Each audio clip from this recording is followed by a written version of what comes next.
Radio for the masses. Headline edition, July 8, 1947. The Army Air Forces has announced that a flying disc has been found and is now in the possession of the Army. If the game is rigged, change the game. Game changer.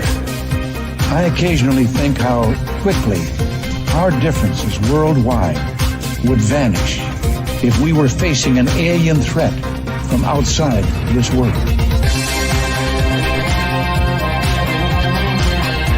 This is Fade to Black with your host, Jimmy Church, on the Game Changer Radio Network. Good evening. How you doing? Okay, here we go. Yeah, we're wrapping a week here on Fade to Black. Today is Wednesday, July 3rd, 2024. I am your host, Jimmy Church. Now, no show tomorrow. Happy 4th of July, everybody. Here we go. It's a long weekend. I want everybody to celebrate. Be safe. Do everything that I would do. Just don't get arrested. That's my advice for 4th of July weekend.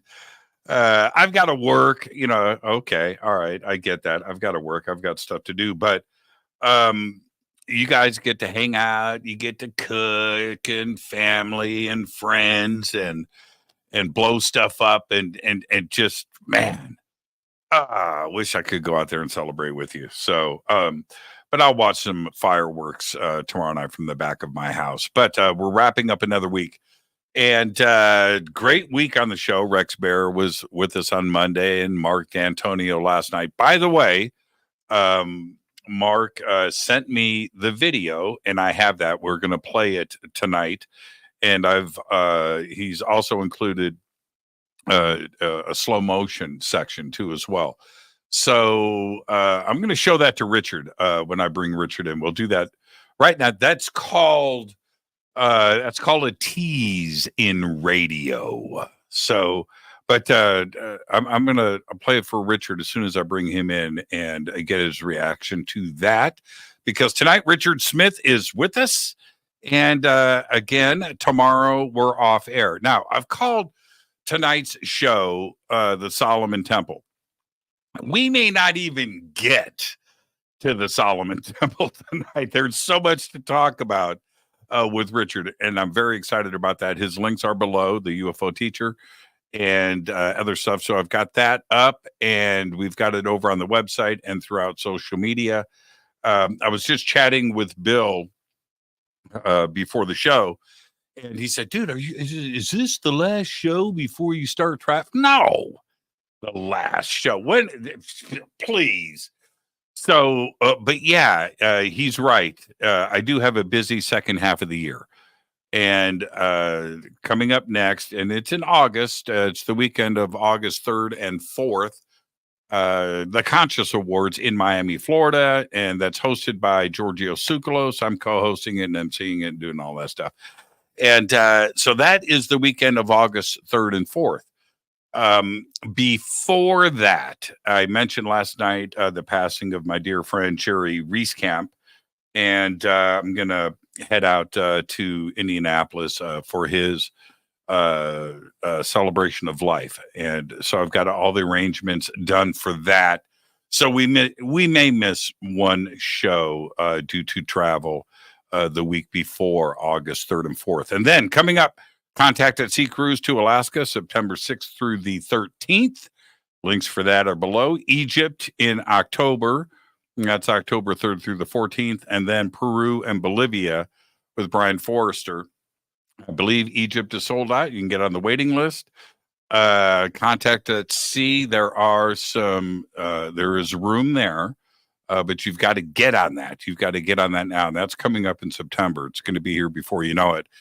And then Peru and Bolivia sold out 3 or 4 months ago. We had some spaces open up this week. I made that announcement. I think there's 2 spots left, but you have to go and check the website. I didn't check it today. Brian is updating everything in real time, and the links for that are below. That's in November 15th through the 27th. And all of those tours that I'm hosting are life-changing things. Peru is a life changer. Egypt is a life changer. Alaska, right? Alaska. Think about that. So come and hang out with me as we go around the world in the second half of 2024. The other announcement is that Mark D'Antonio did send me the video. I've got that ready to go. Richard has no idea what I'm talking about. I will tell him about it in just a second. Tonight, we're going to discuss extraterrestrial intervention, the family of man, the alien abduction phenomena. We're going to talk about spiritual narratives. We're going to go into human potential. And like I said, the Temple of Solomon. We're going to do all of these subjects and more, and the implications for us, right? Society and the future. And with all of that, I want to bring in for the first time Richard Smith to Fade to Black. Richard, good evening, young man. How you doing? Good evening. It's good to be here. Thank you. Doing good. Yeah, this is going to be one of those conversations tonight, and right. What I really enjoy is the ability, because I don't have a list of questions, right? Let's just talk, right? Sure. Let's talk. And you're from New York, so I was doing some fake West Coast New York accent. I heard that. Yeah. And but before we get started, you get the first time guest disclaimer. So let's get that out of the way, which is, Richard, it's just you and I sitting on my couch having a conversation as friends, and where that conversation starts, it starts. Where it ends. But we're going to end as friends. There you go. But you have to accept to proceed. I accept. You clicked? Okay, good. Man, you're easy. You're easy.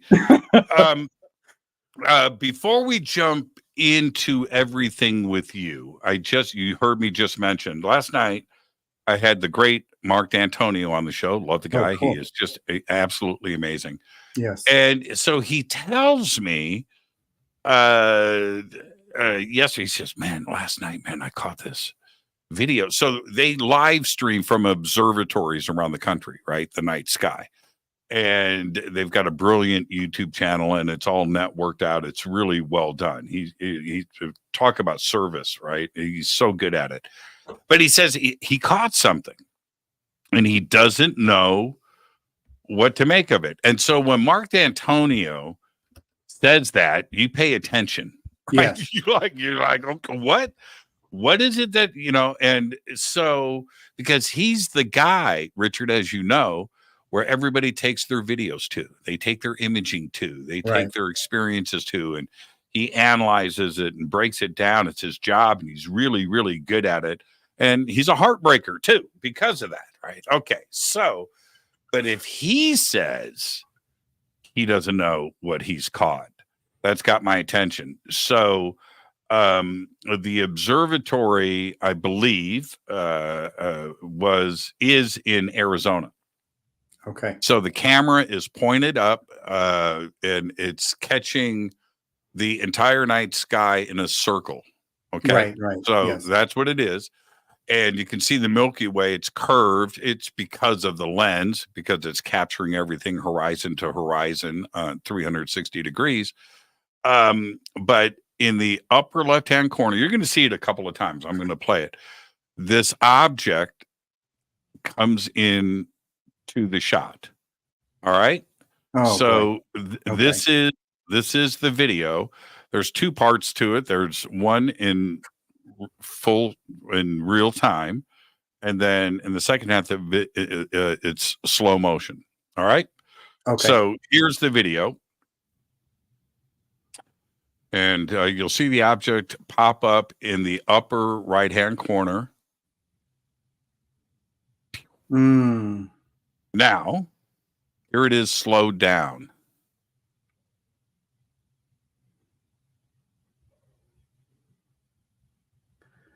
Yeah. Okay. Yeah, that's a good one. Mm-hmm. That's a good one. Awesome. Yes. That's a good one. That's a good one. So I'll play it again for everybody. Here we go.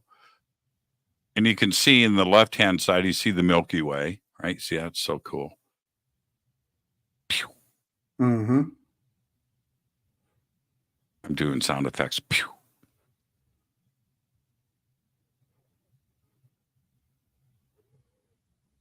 Yeah. Yeah, that's pretty good. Mhm. That's good stuff. And when you see something like that, what goes through your mind? I'm going to say the first thing that goes through my mind is it turns. He calls it a Yes. curve. Right. That thing turned. Right? That's I a was inclined to think meteorite. that. Yeah, I was inclined to think that too. It was making a turn and heading to where it had to go, and probably was following a certain energy grid line in the planet's atmosphere to make that turn. So it's too bad it didn't happen over New Mexico, because then I could legitimately say it was making a right turn or left turn at Albuquerque. So Ah, oh man, he's got jokes. He's got jokes. Yeah, yeah, you're right about that. And the other thing to keep in mind here, that if you were outside and you saw this, you're not going to have that curvature feeling. It's the night sky. So you're going to right. see something go across the sky and then turn and then, right? So you're going Yes. to see a shape like this. That's not it's not a natural movement. That's simply meteorites, asteroids, comets don't do that.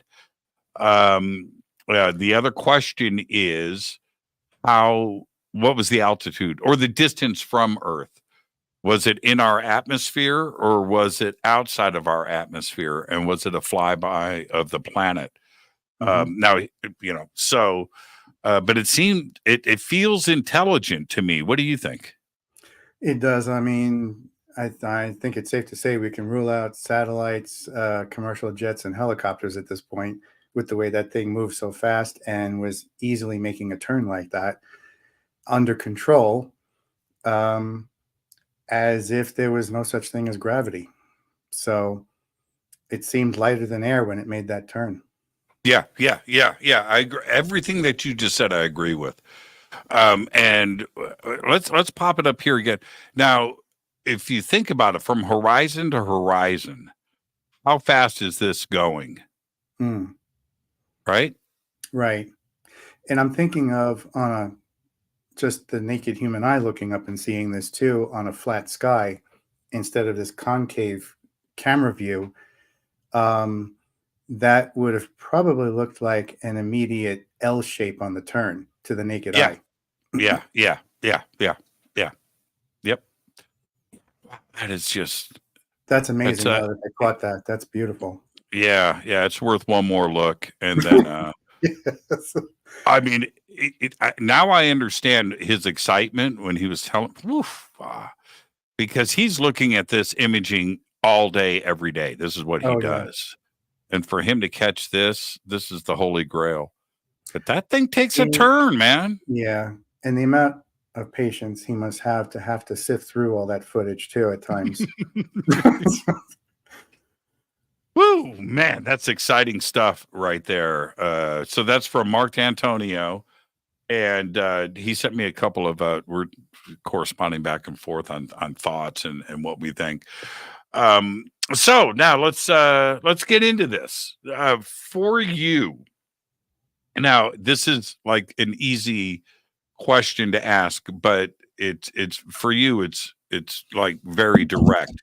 Okay. You are you have a company, you're CEO in the world of graphic design and art, which means you had an education and career path that you were on. At what point did you drive off the road? What got the interest going? Because you still run the company, that's what you do, Yeah, right? And right. but what happened? It was at some point along that road, there was a bit of a marriage between the two. I did, like we were talking about earlier, I started out focusing on graphic design all the way, commercial art, getting into the whole, what we call now Adobe Creative Suite back then. Um, but my design teachers, several of them had actually impressed upon me that all the great ideas for commercial art came from fine art. So when I was done with the first part of going to college, I went back for the second part to go after my bachelor's, and I decided, okay, I'm going to see what the visual arts and fine arts side of it's all about. So that's when I ended up going back to school for that. Well, at that point, right at that point of making that decision, that was in my early 20s, around 21. And that's when that first awakening came that coincided with going back to school for the fine art side and the visual arts side. And this is where the two ended up becoming married to each other. When I was done with that, then I realized, okay, I'm going to go back to now getting into my graphic design business that I wanted to do. But now I know I can use these skills to also educate people on that side of it too, not just with the artwork, but also in the graphic design side. So that ended up walking alongside of it from that point on. When you say awakening, was it a contact experience or was it conscious? What consciousness? It was a contact experience. During that first awakening at the age of 21, an entity that I describe in the books as the crone, I describe her in detail in one of the books as a female praying mantis type. She made herself known to me, but my initial reaction upon seeing her at that age, first thing out of my mouth was, wait a minute, I know you, but how do I know you? And it turned out that's when what I refer to as the conversation started. And all those supposed dreams and nightmares I was having as a kid and a teenager came flooding back as memories. And then I realized, okay, these were real experiences, and she has been there since I was 4 years old in the background. So the first official recognition was at 21, but in reality, it goes back to when I was 4 years old. When you described, I don't want to get sensational about this, but I kind of do want to. When you say praying mantis, was it a praying mantis as we see out in our yard, or was it humanoid with a praying mantis head, and was it bipedal, or was it like an insect?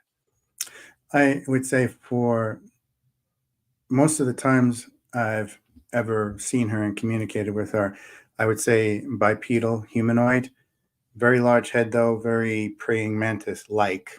Okay. Right. And probably the same protective temperament as a real praying mantis too. So there was always that element of being a mother watching over people she's in contact with. I had always picked up on that early on, that there was this very protective nature there. So, and that's that I describe it as an entity that walked on two legs, had very long arms, very spindly like fingers, and had the presence of being a mystic. She wore a dark brown robe with a hood over her head. Sometimes she had the hood down. And the robe itself, which covered her for most of the time, had this rather strange living element about it. Like you never saw her feet, as if the robe was floating on air across the floor. And yet at other times, on rare occasions, I would see the robe open, I would see her legs, her full body. But those times are few and far between. Most of the time, it seemed like there was her head, her hands, some of her arms, and then the robe. And that was it. So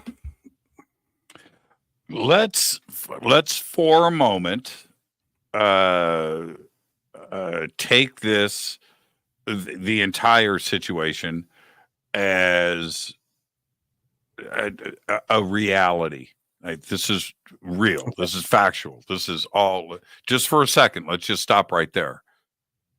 What do we do with that as a planet? What do we do with that kind of information? I suppose what we would do from it is grow from it and realize there's a much bigger picture out there that we're missing out on.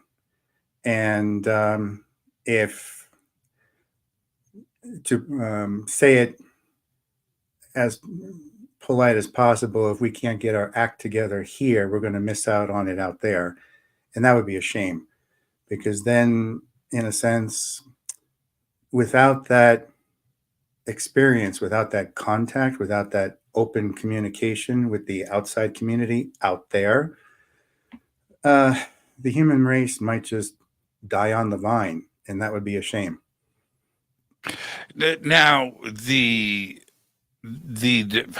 praying mantis description to me has always kind of freaked me out. I haven't seen it, right? So I've seen other stuff, but I've never seen that.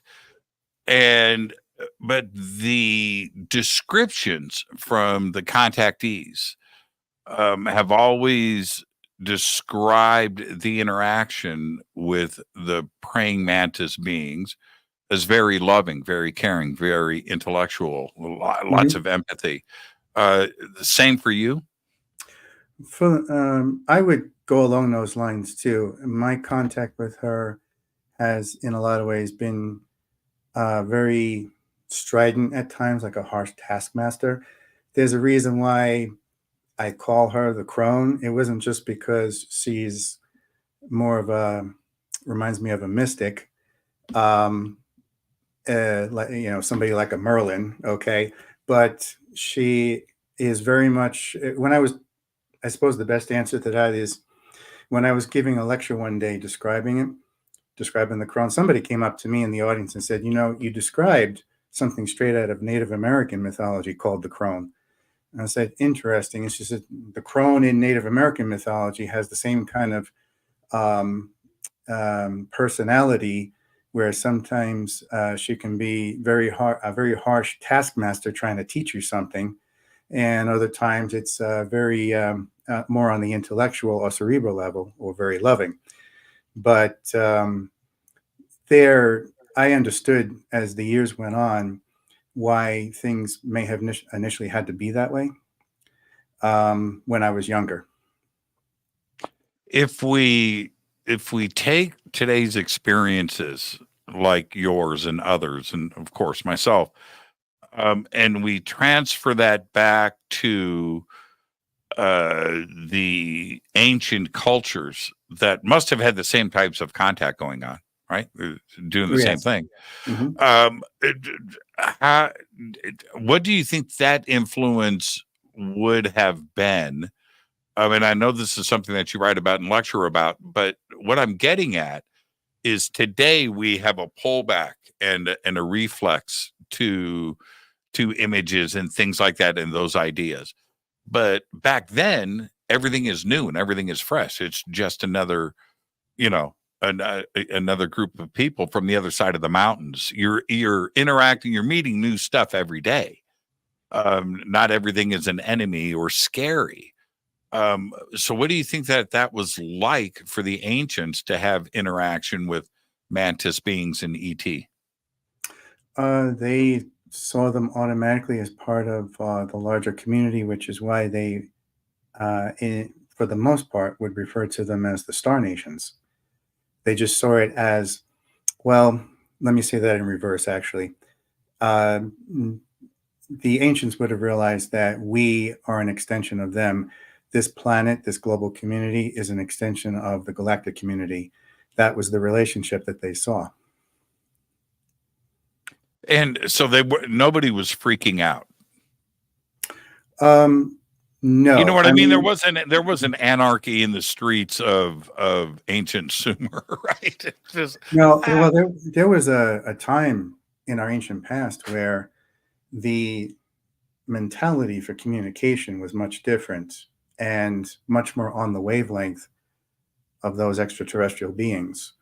The ancient languages were heavily influenced by this extraterrestrial contact. So there was common ground there before we got, let's say, severed from our ancient legacy. We seem to think that that's back then and this is now. It's not. We just got severed from it and have to reconnect to it. There was also the aspect of, let's say, greater communication along the lines of the metaphysical type, the third eye. Things were a lot more developed back then, and we've gone in reverse for strange reasons.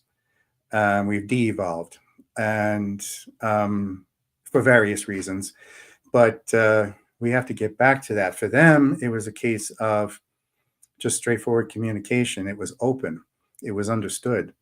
And of course, it was understood to the point where they knew, for the most part, they were communicating with the good ones. But once in a while, the bully in the neighborhood would come along and visit Earth as well.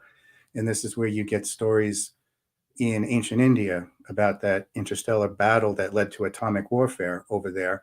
And then the stories of Mesoamerica, the Star War between the Maya and the star beings, and there were rockets being shot back and forth across the sky. So they knew who the bad ones were, but the bad ones were few and far between. Yeah, well, think of the Nuremberg etching, right? And you look the woodcut, and the description of it, right? There's a battle in the skies, and this is what was going on, and you're like, well, they saw something, right? Yeah. And it's clearly I now going back, I like your point here. I'm walking through the Temple of Karnak in Egypt, right? A couple of years ago. And Karnak, which is big, but most people don't know. You have Karnak, the temple, but it's the biggest temple complex in the world. It's the biggest religious temple in the world. It's huge, huge. And but the back half of the temple is a debris field of carved stone from the temple because it's been destroyed so many times, right? And they're trying to reassemble it.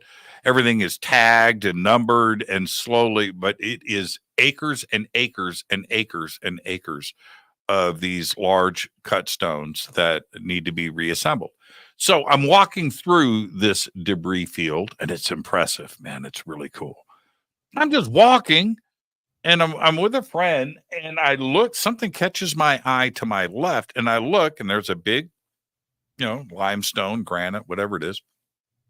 On the side of it is a friggin' gray alien carved into it. His head, right? Yeah. And I went, you've got to be kidding. No.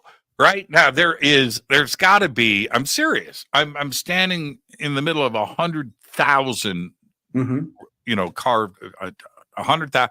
I happen to see this on this one, so I stop and I take a bunch of pictures. The Egyptologist or a Egyptologist that was there for Karnak comes up to me and hears me saying it's an alien gray. No, it's not. That is the Egyptian god, blah, blah, blah, blah, blah, da, da, da, da, da. And I'm, okay, whatever. You just do you. I'm going to do me. And I walked away, and it really left a mark on me. Now, the Egyptologist wants to say and repeat the dogma. That's fine. And maybe it does have a name, and maybe they did call it a god, but it looks like friggin' alien, a gray alien. There is no mistaking, what I'm looking at here. Right. And so it was okay to carve that into stone. They weren't freaking out. I think that there was a level of respect, and probably they learned something. So it became a god, but it's a gray alien to me. Here's a story I get into in one of the books about, which it's amazing you find that, because it actually runs parallel to one of the things I pointed out in the books, that they had the ability to find the perfect spot to get the materials for the stonework. They, as in what we might call the Greys, okay, or various species therein. So they became associated with the whole idea of being a stonemason. So it wouldn't surprise me. It would still amaze me if I saw that. I would be shocked as well. But it wouldn't surprise me to come across something like that etched into an old stone that's been toppled. I would look at it in shock and then realize, yeah, that makes sense. That should be there. So that makes Right. sense. Yeah, it does. It does. I ended up later on. It was the same day. I'm still at Karnak, and on the back half of the temple, huge walls, right? I don't know, 60, Yeah. 80 feet high, very, very tall, beautiful.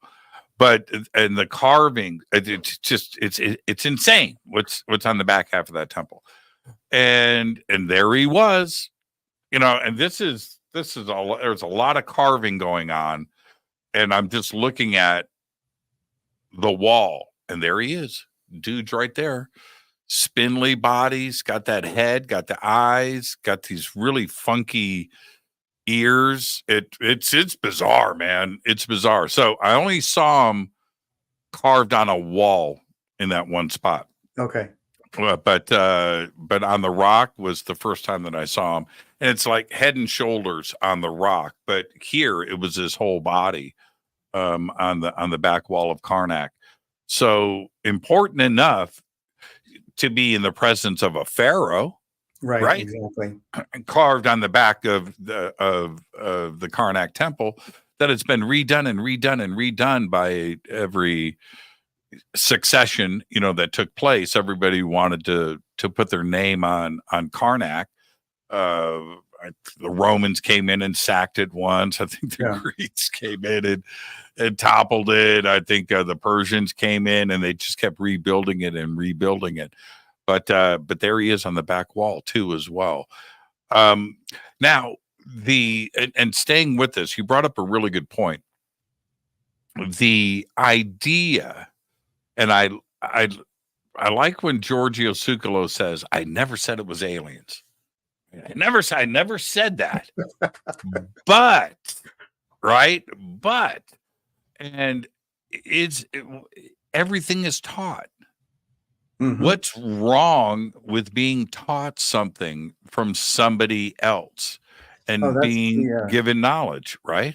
That's the argument I get into, because I just earlier, when you travel around social media enough, you start hearing the arguments and that the only reason Ancient Aliens came about is because nobody wants to give credit where credit is due for who really built the pyramids. Africans, and it's like, yeah, it was, but explain to me this: how did the old kingdom of Egypt start way up here, and then the middle kingdom becomes degraded, and then the new kingdom isn't even worth talking about? That's just pure garbage. And you compare that to the old kingdom, which was magic.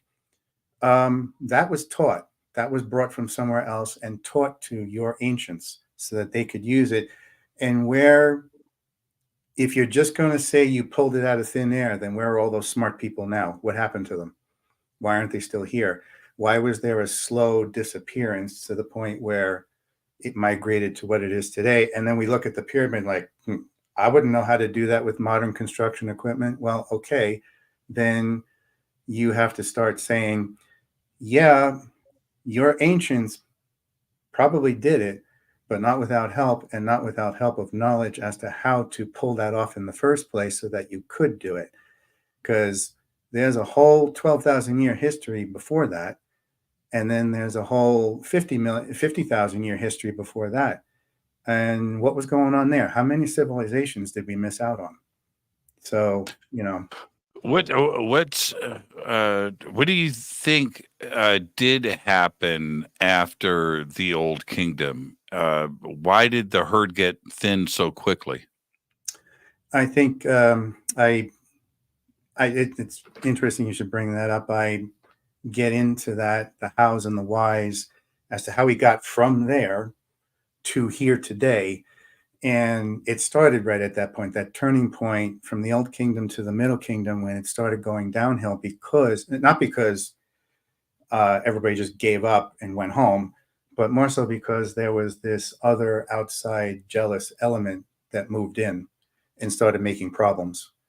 And so you tend to have this infiltration into the high priesthood, where it switches from the genuine Ammon, Ammon, and then becomes this other thing, this darker element called the Amun-Ra, which replaced it.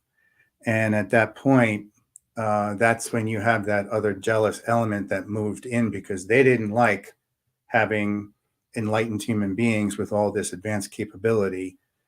There's reason for that that I get into the book, but I'll leave it there. You can't leave it there. And let me tell you something. I'm really good at what I do. And if you think you're just going to leave it right there. But here's the problem that we have. And watch how I do this. Watch, listen closely, Richard. Okay. Anyway, but here's the problem that we have. If we go with the dogmatic version of academia and what is now modern day Egyptology, if we follow that, their version of the story is nomadic tribes wearing animal skins wandered out of the desert, and the next day built the pyramids. Right. That's their story. Yeah. Okay.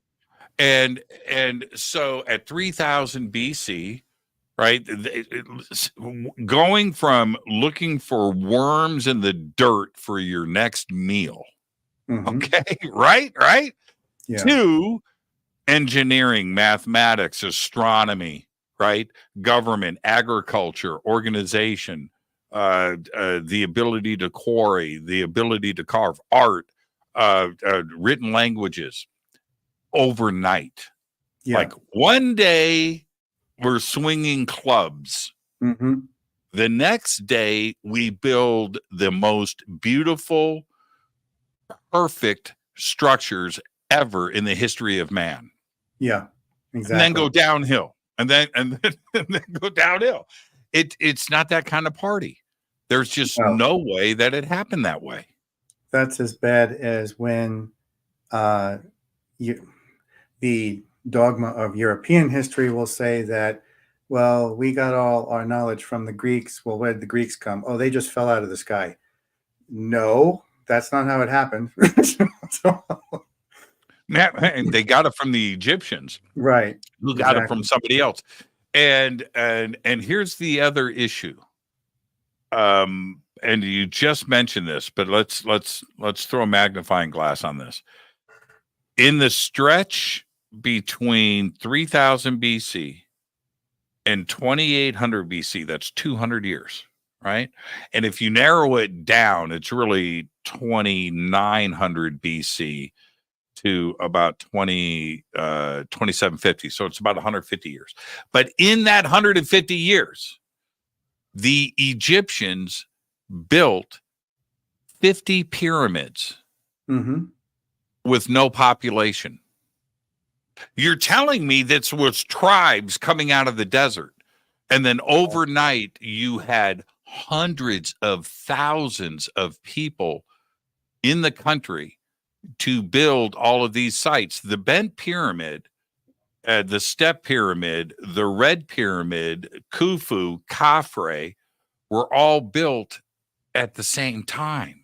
You know, and they'll tell you that Khufu, the Great Pyramid, was built over 20 years with 20,000 people. They've now changed that in the last couple of years and now saying it was 40 years, 100,000 people.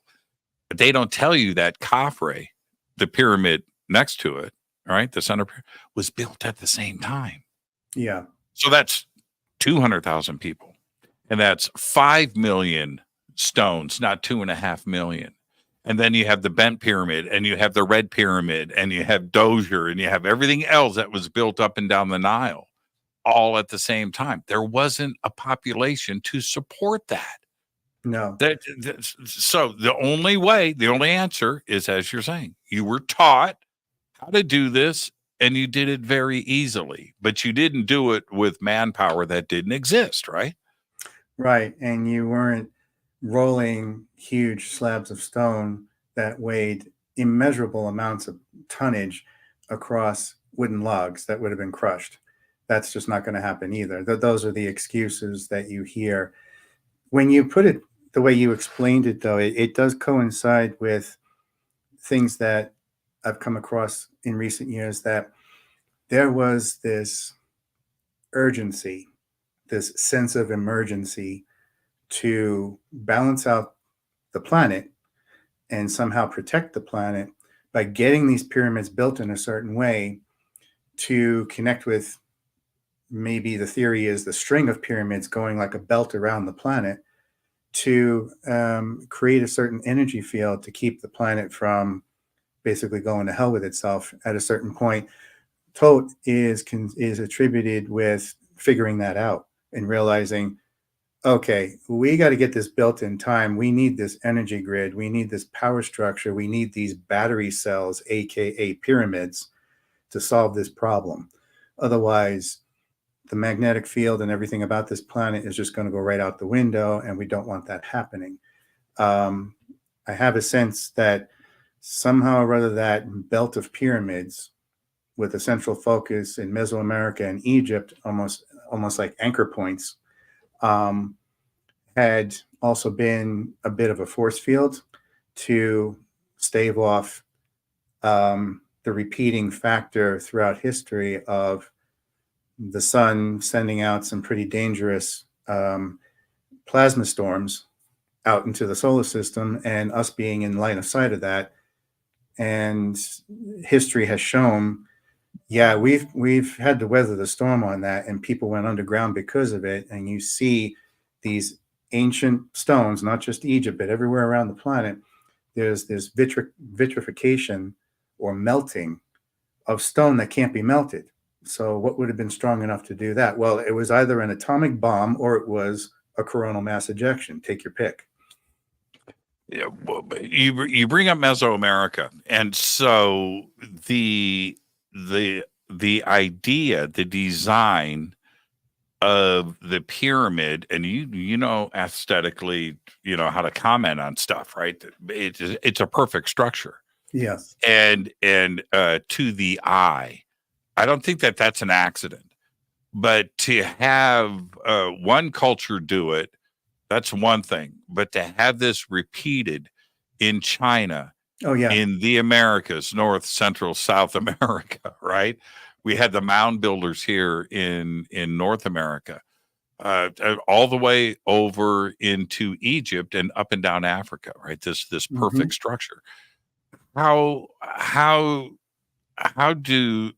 you explain the transoceanic communication when there wasn't any transoceanic communication? right. So it seems like there is one source of information that is spread across the planet. There's that I agree with that, and what gets it even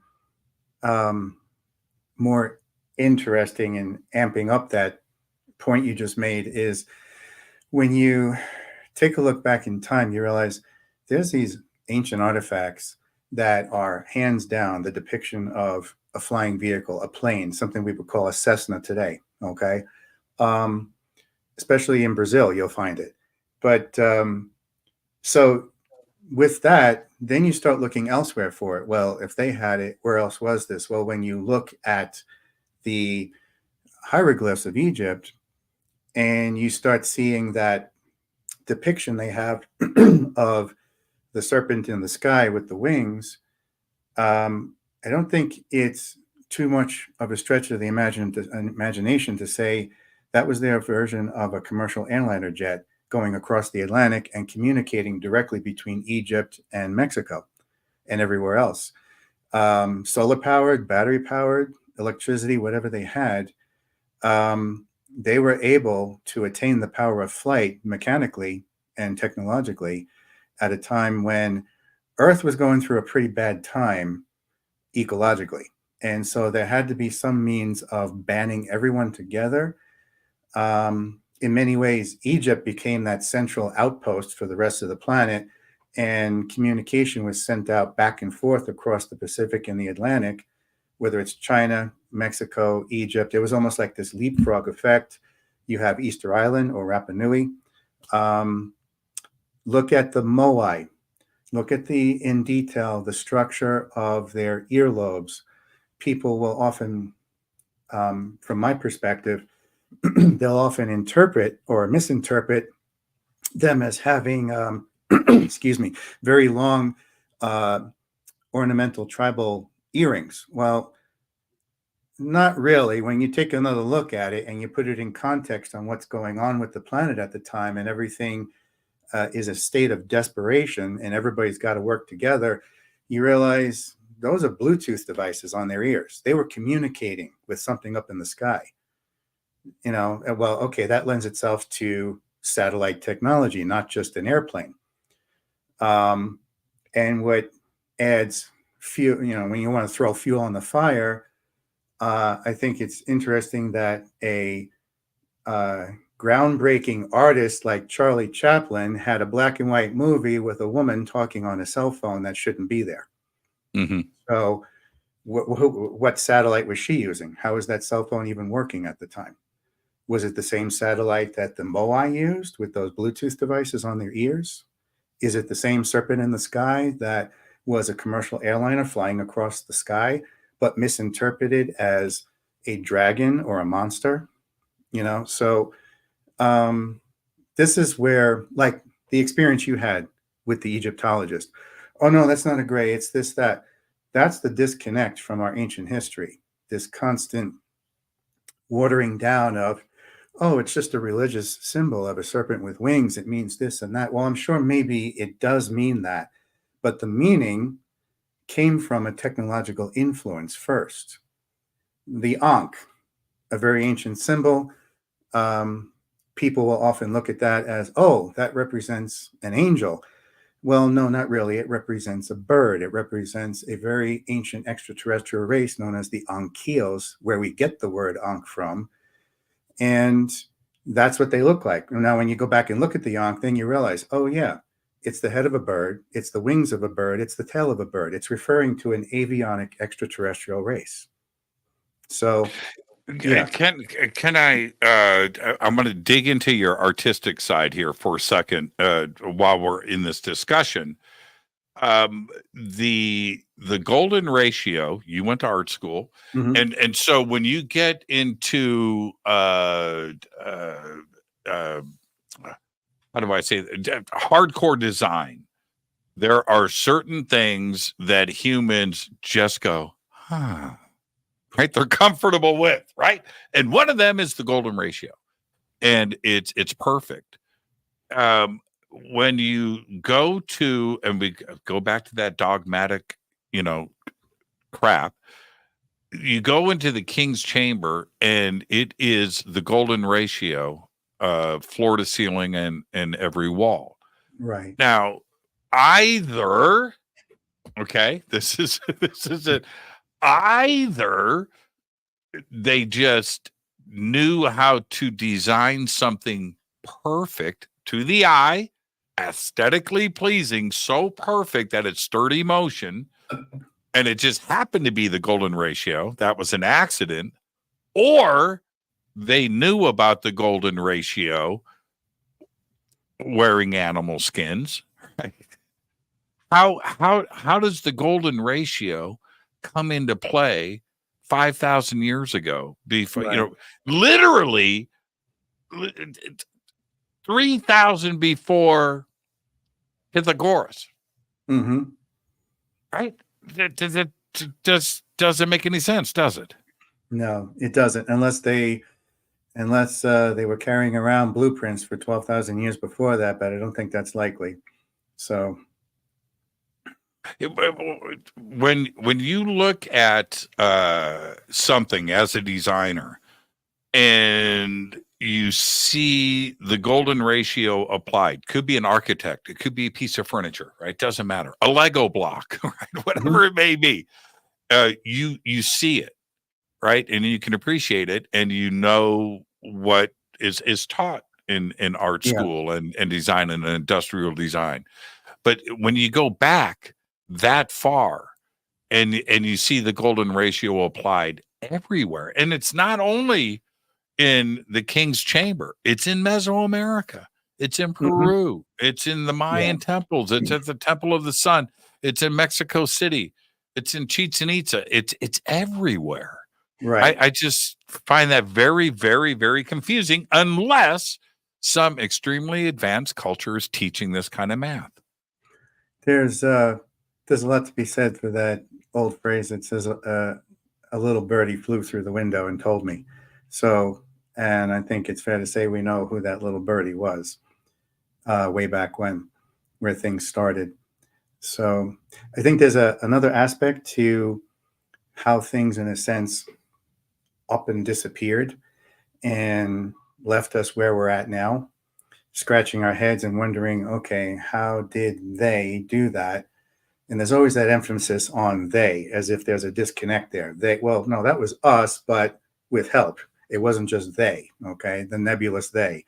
But I think when we take a look at that, we realize deep down inside, our cognitive dissonance kicks in, because in the back of our mind, the truth is there. It's telling us, you know, you're missing out on something here. This is part of your history. Your ancestors did this with help from the larger community.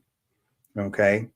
But the problem is we see ourselves as isolated unto ourselves. We think in terms of possession is 9/10 of the law. So we think, well, the pyramids are inside the legal international borders of Egypt, so it must belong to them. Yeah, but it wasn't that way in the past. Those borders weren't there in the past. Yeah, for that matter, the Middle East wasn't even there in the past until it was colonized. So there's a different perspective that goes back to a Native American viewpoint about Mother Earth, period. Not anything with these, well, this is mine because it's inside my border. Okay, you can make that legal argument, but is it ethical? No, because now you're denying history. Now you're denying human origins. You're denying our legacy from the stars. You're just completely wiping that out. When we go to something like, and it's just not, there isn't just one example, but you can go to the King's List in Mesopotamia. You can go to the Temple of Edfu and the history that is there. You can look at the Epic of Gilgamesh. You can look at all of the ancient texts that are in India, and you can even venture further east and go into China and even Japan, where these stories are there about those that came before and taught us. Yes. And that number is always around 10,000 BC, right? Yeah. 12,000 years ago. That's obviously not coincidence, but who, and we'll explore this much deeper when we come back after the break, but who was that before? Who was it that came to teach? Definitely. No, who was it? What? Okay. I thought we Yeah, were well, gonna it definitely happened. Yeah. So at that time, the ones who came here would be in the Star Nations, the more benevolent factions. It would have been the ones like the Ankyls I mentioned earlier. Okay. It would have been the ones like the praying mantis types, these ancient elders. Okay. It would have been ones who looked like us. Okay. Because we are, it's not an arrogant statement to make, but there's a lot of us humanoids out there, even if they don't call themselves human, they look a lot like us, maybe just a different branch because they evolved a little bit of a different way, being unto themselves in their own demograph in that quadrant of space. So the ones who came here, they often get referred to in ancient terms as the Anunnaki. That has become a general term. Okay, there are other names. If you talk to Native Americans, they'll tell you the names that they know from each of the star nations. They have their own names for them because they follow that oral tradition of passing down the truth generation after generation. It is understood that you're not allowed to lie about these things. These are sacred truths. And whether it was ancient Egyptians, ancient Africans, Native Americans, and their ancient ancestors, there was something bestowed upon them, like a custodialship of the planet from these starborn elders that said, look, we're passing this covenant on to you. We'll be back, but you got to take care of this. Don't screw it up. And so at that point, it kind of left the door open for things to be screwed up along the way, because unfortunately, absolute power corrupts absolutely. And the people who were supposed to be guiding their empires, guiding their people in the right direction, the ego moved in and took over and ruined things. And it just disintegrated into the feudal system that we came out of within the last, I would say, 2,000 years, because we didn't listen to our elders. We became separate from that. We started thinking we were better than them. The premature advancements of technology that sort of came back around from Genesis, if poetically speaking, borrowing a phrase from Sitchin, we're just revisiting Genesis. Mm-hmm. Back then, there would have been a different kind of an iPad that was in tune with our society. Nowadays, we have an iPad and it's a shiny toy. It's separate and distinct somehow. We idolize it. We don't see it as something that should be used, but not put first and foremost. Nowadays, the technology has outrun us, and that's put us in a very dangerous spot, because if we reconnect with the ancient elders of the past, we'd realize what they did with it, and we would change our tune today. There wouldn't be so much fear, but then again, we'd also have it under control and learn how to use it the right way. I don't think a lot of what we're doing is done the right way. I think a lot of it came from the wrong type of outside influence after the fact, after those star elders left and had to leave. Is it the same as before we hit the break? Yeah. When Rome fell, Yeah. right? And they had to pull back, and they abandoned Europe, they abandoned the UK, and they pulled back into Italy and disappear. That was 600 years of playing in the mud.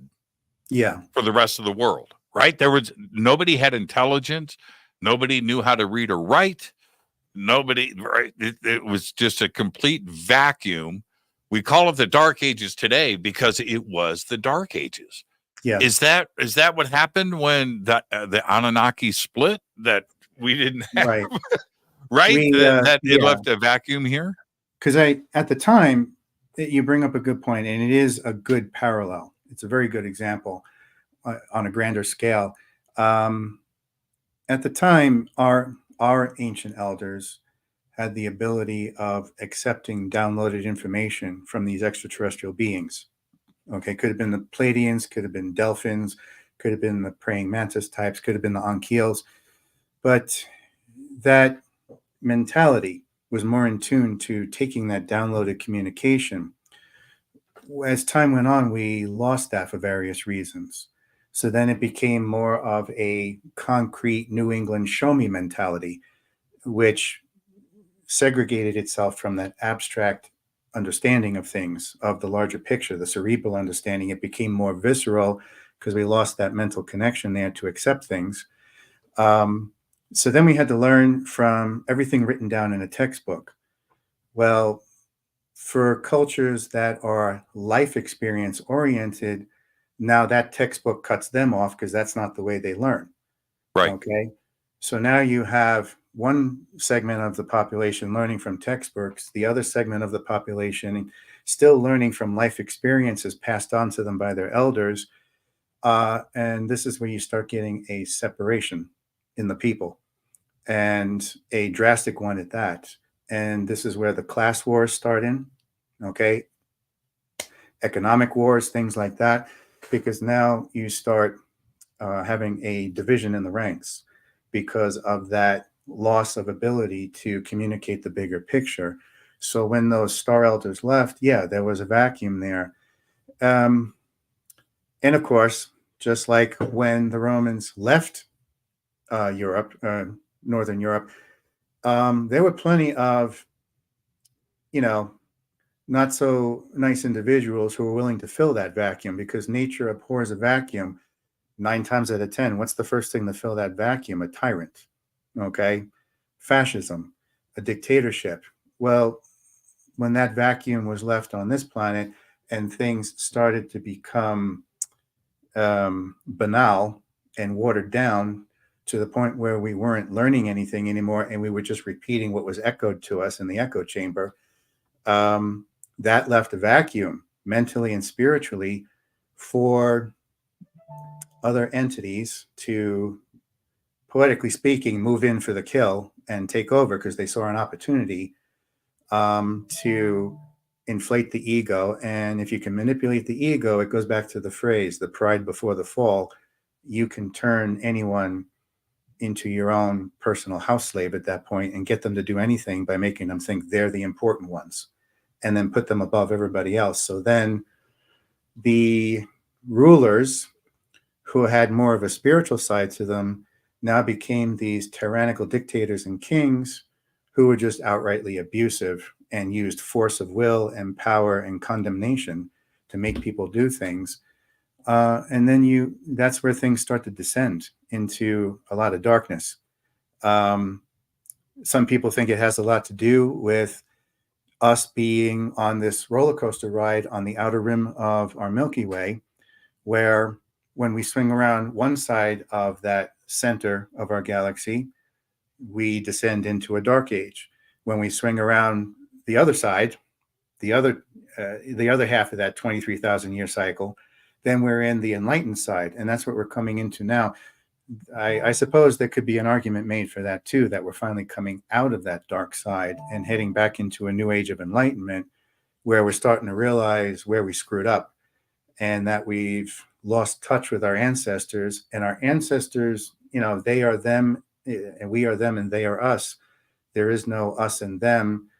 Obviously, when you use 23andMe, that'll prove it to you right there that you have ancient ancestors that you've lost touch with. So, and you start realizing that your DNA is spread all over the planet, not in the present day sense, but eons ago. That wakes you up and makes you realize, oh, those were my ancestors. I do belong to them and they do belong to me. Maybe I should wake up to that and start learning about them. That's so fascinating. And because Homo sapien sapien, right? Okay, so that's what we understand. That's what we're taught. I get that. And that's who I am. But in 2019, in Russia, at a cave called the Denisovan Cave. Oh, yes. Right? Mm-hmm. We find a new species of human. Right. In 2019. That you want to talk about new, it's 5 years ago, man. Right. And so, but here's the crazy part about that. We knew nothing. We had Cro-Magnon, Neanderthal, Homo sapien sapien. That's the recent history. Homo sapien sapien, 200,000 years old. We don't know anything before that. Okay, that's a whole nother discussion, and we'll circle back to that. It was just released, and I reported on this today. Check this out. This is Crazy Town. Homo sapiens sapien, 200,000 years old. They just found another Denisovan in Tibet. Okay. Yeah. Wow. Tibet. And in the soil, in this cave, they found mitochondria, DNA of relatives, listen to this, of a rib bone from a Denisovan, a rib bone, not DNA in this. Okay, we're talking about they were able to extract protein and DNA from the rib bone. So they have an individual, right? They have a individual with this rib bone. The mitochondrial DNA in the soil samples has all the relatives to the rib bone, right? Mm. Are you ready? Spread over 100,000 years. Okay. That press release came out today. Now, Homo sapiens sapien is 100,000 years or 200,000 years old. It's like, wait a minute. Now, there's only been 2 Denisovan. There's only a few individuals when I say that, right? This is, discovered in 2019. But it really suggests that we understand very, very little of our past, the recent past. This is recent. This is, Yes. we can go back 5,000 years. That's a written history that we know of. But when you jump back that far and we are finding out that there was another civilization that lived for 100,000 years from northern Russia all the way down to Tibet. Yeah. That's crazy. And we know very, very, very little about our own history on this planet.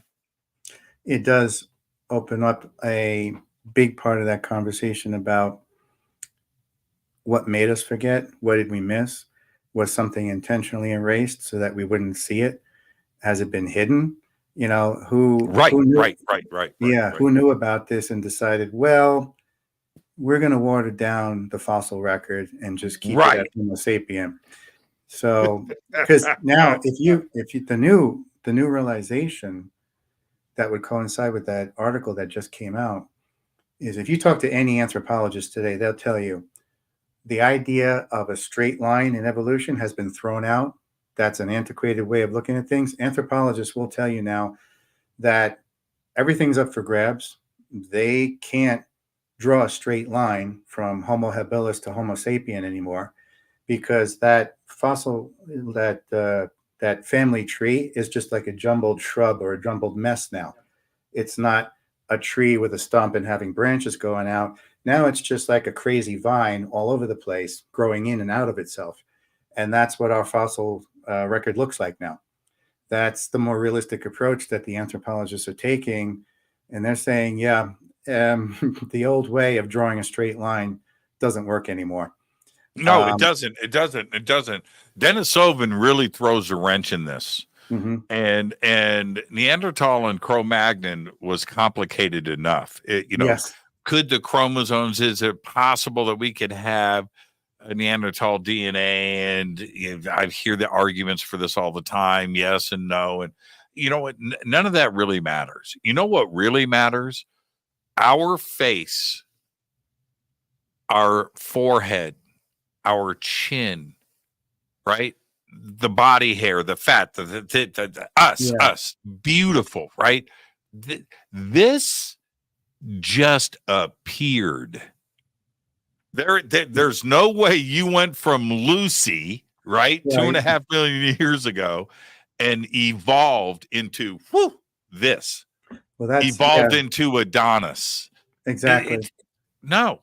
Because that's, if you, one of the things I've known for years, when I first heard about lining everything up on a 12-month calendar and realizing that the human race shows up on December 31st, New Year's Eve. Okay. It's just like, well, that pretty much says it all right there. And the dinosaurs only show up in the middle of December. So what happened to the other 11 months? What do we say about that? Well, we don't know. So that's from the beginning of Earth up to now, 12 months. And the Lucy ape, actually in part 3 of the trilogy, the third book, I actually included Lucy in there for a good reason. That those skeletal remains turned once again, just like the Denisovans, all of archaeology upside down, because they were looking for a straight line evolution that first a primate would grow a larger brain and then stand upright. Well, that happened the other way around. She had a very small brain, and then just magically, there goes her pelvis upright.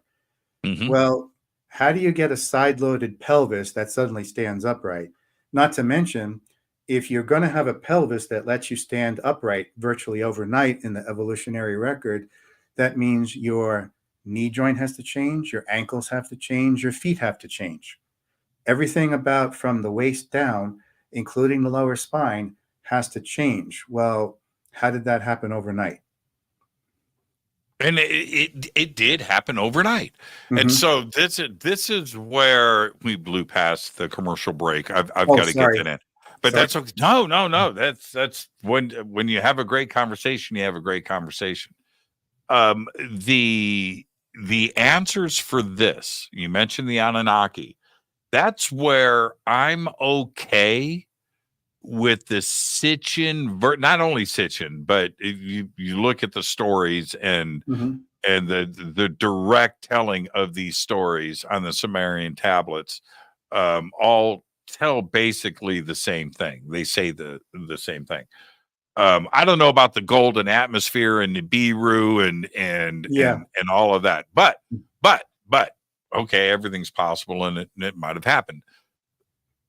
But we were created at the same time, Homo sapien sapien, as the Sumerian texts suggest through their own King's List and the Anunnaki story happened at the same time. That's science fiction for ancient Sumer and Mesopotamia to be referring to when they didn't have any idea of gene splicing or space or ET or clones, right? Or any of this discussion, but it lines up with what we have with anthropology and the fossil record. We just appeared at the same time. Yeah. Now we're beyond coincidence, and I'm okay with that. It's easier to explain than it was just magic. It just happened. I think there were, and I thought this for many years. When you look at whether it's Denisovan, Neanderthal, Homo sapien, Sasquatch, okay, I think certain things were just let go as an experiment to see who would go where and how far would they go. At this point, the two main contenders are Homo sapien and Sasquatch. They seem to have survived, and the others died off. But I think part of that grand global experiment by the galactic community was to see if we create this one here and that one there, let's see if they get along. So I think there's something to be said where, no, they didn't die out. They just married in and then merged. Neanderthal, Cro-Magnon into Homo sapien. Okay. I don't think anything just died off. I think it just evolved to a point where a larger community took it in and it became absorbed socially, culturally, and biologically via reproduction. And so this is why we have such a drastic transition when when a mother is pregnant and you look at the different stages of the fetus, we go from looking something like a chicken to then something like an alligator or a reptile to then something like a primate. All that's mixed into that gene pool, which it opens itself up to one heck of a potential as to why this next generation of young people and children coming up behind us are so much more gifted and advanced than I ever was. I mean, I'm looking at them, it's like, I wasn't doing that at 4. I wasn't doing it at 14. I wasn't doing that at 24. You know, where are these young people coming from that there's so much more, I would say, intellectual or much farther down the road than I ever would have been in as an adolescent or teenager. That's the gene pool that's being pushed forward now. And it's got all that ammunition in it, all those different experiments that married into each other and marinated as, you know, like they call New York City the melting pot. Well, this is the gene pool, the melting pot, the whole human race. And it's always been my point to say that there's only so many ways to mix the gene pool before you end up with another super psychic or another advanced human being who has some kind of superpower, because it's built into us. And if you mix it a certain way, you'll get that concoction that comes out that way. Can you do it in one generation? What's that? Can you do that in one generation? That would be nice. I'm not sure. I think because I feel it. Yeah. Because you just made a really good point. Kids today, right?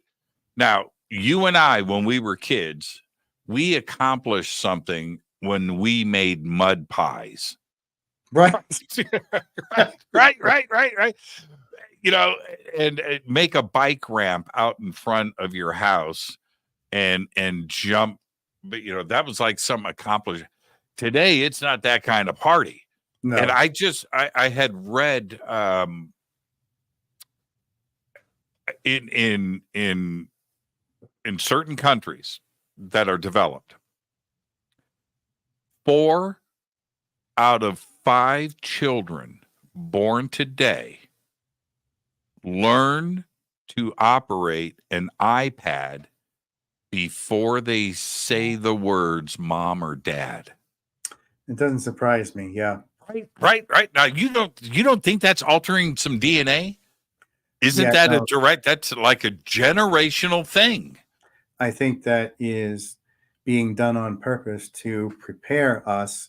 I say us as in not necessarily you and me right now, but us as in 50 years from now, 75 years from now, preparing us for official first contact and the ability to communicate with those star beings that are coming back.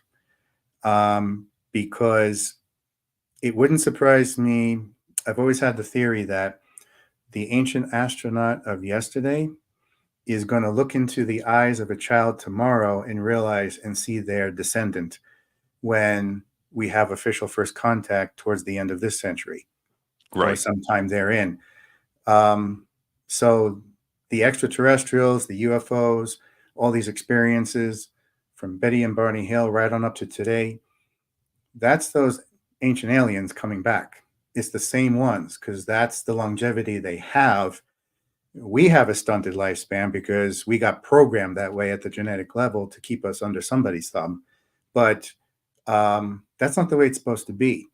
Even in, I call it realistic fiction, Lord of the Rings, realistic fiction. So, because you could see Middle Earth as being part of Earth's history. Even in there, it's pointed out that human beings are supposed to live for 150 years. Scientists admit to this, but we cut that in half to 75 because of the way we poison ourselves with what we eat and drink and breathe. But we're supposed to live to at least 150, if not more. And certainly not in the state that we see people today when they reach what we perceive as old age, and some of them start to look broken down, decrepit, having trouble speaking, dementia. And that's not a characterization of the older generation. It's just that that's the way it's been portrayed. At the ripe young age of 80, when we're supposed to live to 150, there's definitely something else of an adversarial approach taking place there, because these younger children are now coming along in advanced state, and they're going to have the ability, whether it's the gifted aspects of, let's say, someone who is on the spectrum with autism. And I do think that generation of children who are autistic are going to be the first ones capable of communicating the right way with the aliens, because they have that neurodivergent mentality and chemical makeup and the way they are, the way they were born, that a neurotypical is having way too hard of a time handling. How, because, we think, well, how could they travel such long distances? But the neurodivergent might say, well, maybe they never left. So, well, or they're not traveling those long distances. Right, exactly. They go from point to point. Right, they're not. And there's doors of opportunity to do that, which might lend us a window into understanding why they left in the first place, because they were here for so many thousands of years, because there was a window of opportunity to come. Whether they crash landed here or came here on purpose, who knows? The stories are all different. But the point is, they realized, okay, our next window of opportunity is going to be 10 or 20,000 years down the line. Let's make the best of it here. And when that window of opportunity comes, then we're going to go back home. Boom, everybody's gone. And now there's no tenant running the show, no landlord, and there's that void. Okay. But the promise was, we're going to leave some of you behind as stewards, custodians. You're supposed to take care of the planet, do it the right way. We'll be back in another 10 or 20,000 years to see how you're doing when that door of opportunity opens up again through the cosmos. And Homo sapien wasn't smart enough to behave and listen to their elders. I was over. I'd seen the video before, but I saw it again today. I hadn't seen it in a while. It was over on my friend Christina's Twitter page. She's got this video posted. Maybe you've seen it. It's of a chimpanzee with Instagram. Have you seen that video? Yes. Okay. Yes. Scrolling through and clicking and watching the videos, right? Yeah. That chimp is smoother with the scroll and the click than any human I know, including myself, right? And so you watch, but they are watching this chimp. Now we can accept that, right? We're used to television and everything. They're looking at movies on a phone and understanding what they're looking at. Oh yeah. That's mind blowing to me. I mean, that's just absolutely just. They can pick up on it pretty quick. For most of her life, Jane Goodall spent time with 2 different tribes of chimpanzees, learning about them, and she pushed to have them officially classified as part of the human race, which they are now officially. They're not seen as an animal anymore. They're seen as another branch of the human race, which lends itself to that argument of letting the different experiments run wild and see who does what. So now you have chimpanzee right alongside Neanderthal and Denisovan and Homo sapien and Sasquatch, gorilla as well. So these are all those different experiments, which answers the age-old question, well, if we came from apes, why are the apes still here? Well, because we were an offshoot of that and it was just left to run. So maybe it wasn't the experiment they wanted, but it was good enough to let it go and let's see how it evolves. I do have a problem with that. And Jane did amazing work, by the way, just mind blowing, but I do have a problem with it. And I argue this point with anthropologists all the time. Okay. And I'm not a PhD, right? I'm not, I don't claim to, but here's the problem.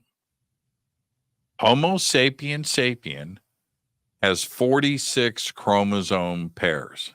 Right. Primates have 48. Why aren't they inventing the internet?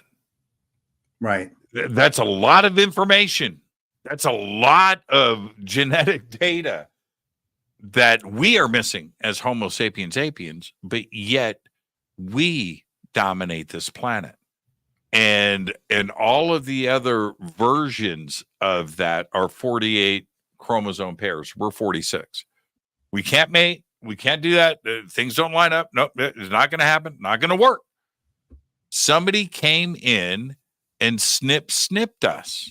Yeah. And I don't think it was a bolt of lightning that hit some DNA on a crystal in a creek bed, and Yes.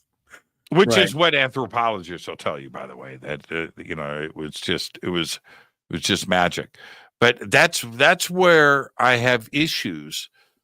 And again, it kind of lines back up with the Anunnaki Sitchin idea and Homo sapien sapien being 200,000 years old. 200,000 years ago, snip, snip, right? We had some CRISPR technology come in and altered our DNA. And I don't think it was some natural de-evolution. No, it was done on purpose. I use the term de-evolution just to get to the point, but I am talking more so about something that was done on purpose to us to cause that de-evolution. And I think it was a case of, I strongly feel it was a case that we were showing up to the doorstep as a bit of a threat to someone who didn't want us going any further. And they decided, well, we're going to stunt their DNA a little bit to shut down their third eye, shut down their ability to communicate with each other. I think that's the lesson to be learned. The allegory of the fall of the Tower of Babel, the loss of telepathy, the loss of ability to have a unified language in that respect. And then all of a sudden we had to actually talk to each other and verbalize. Well, that got screwed up because now we were all pronouncing things differently, resulting in the different languages. But that I do feel that the fall of Babel wasn't just an act of jealousy towards our technology, but an act of jealousy towards look at how far these underlings have come. Let's put them in their place. And there goes the 2 chromosomes. It's very interesting. It's very interesting. It's always control. Let's take our break finally. Richard, you stay right there. This is Fade to Black. I'm your host, Jimmy Church. Stay with us.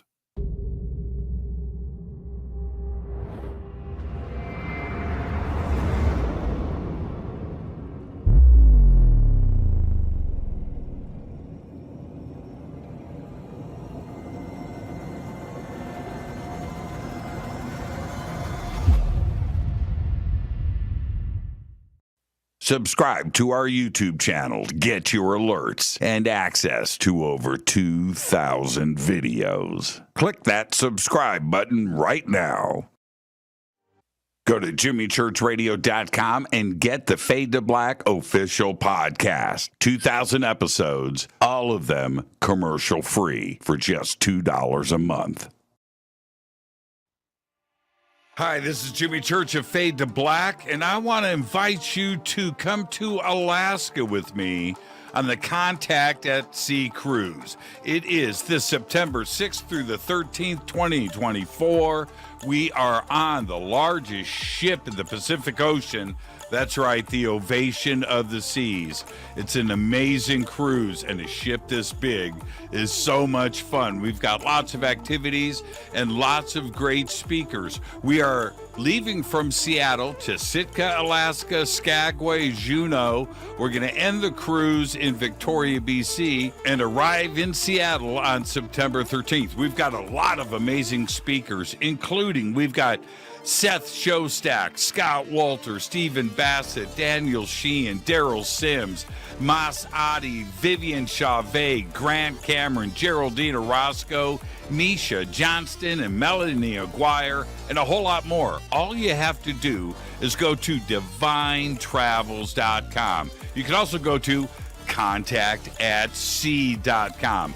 Both are going to take you to a full event schedule. You can check in, look at the boat, get things ready to go, and maybe get a cabin with a balcony. That's what I'm talking about. Come see the whales. Come check it all out. Let's go to Alaska this September 6th through the 13th, 2024 with me, Jimmy Church. Now, when you head to divinetravels.com or contactatsea.com and get signed up, you know what? Use my name, Jimmy Church. I'll see you there September 6th through the 13th, 2024. Let's go to Alaska.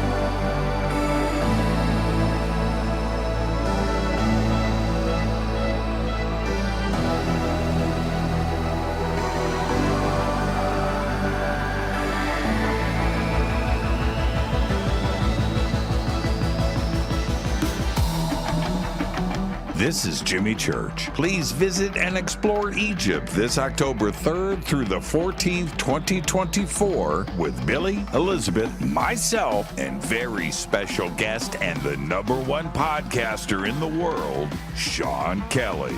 It's simple to do. Just go to forbiddenknowledge.com and click on upcoming tours, or click on the link below. We'll see you there. Watch Into the Vortex on Gaia TV. It's fade to black for the screen. Simple to do. Go to Gaia.com, search Jimmy Church, or click on the link below.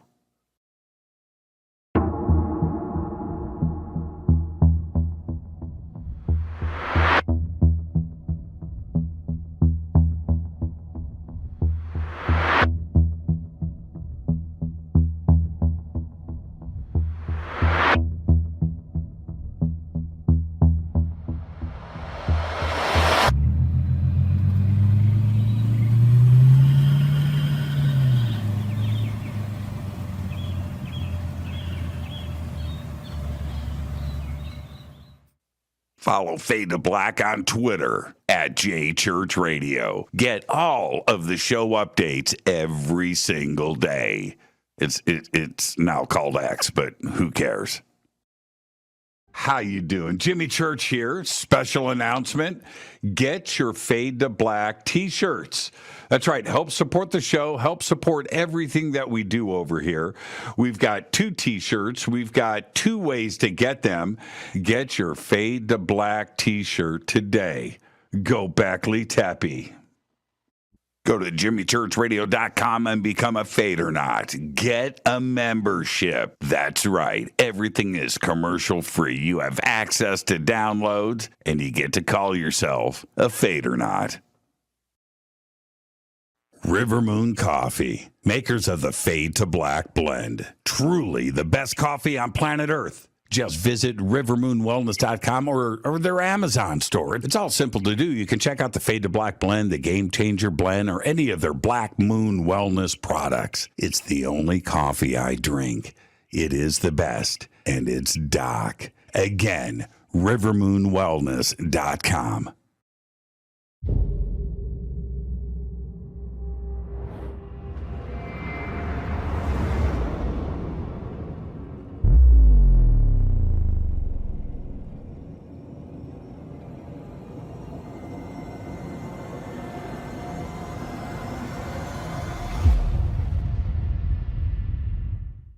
All right. Welcome back. Fade to Black. I'm your Jimmy Church tonight. Richard Smith is with us.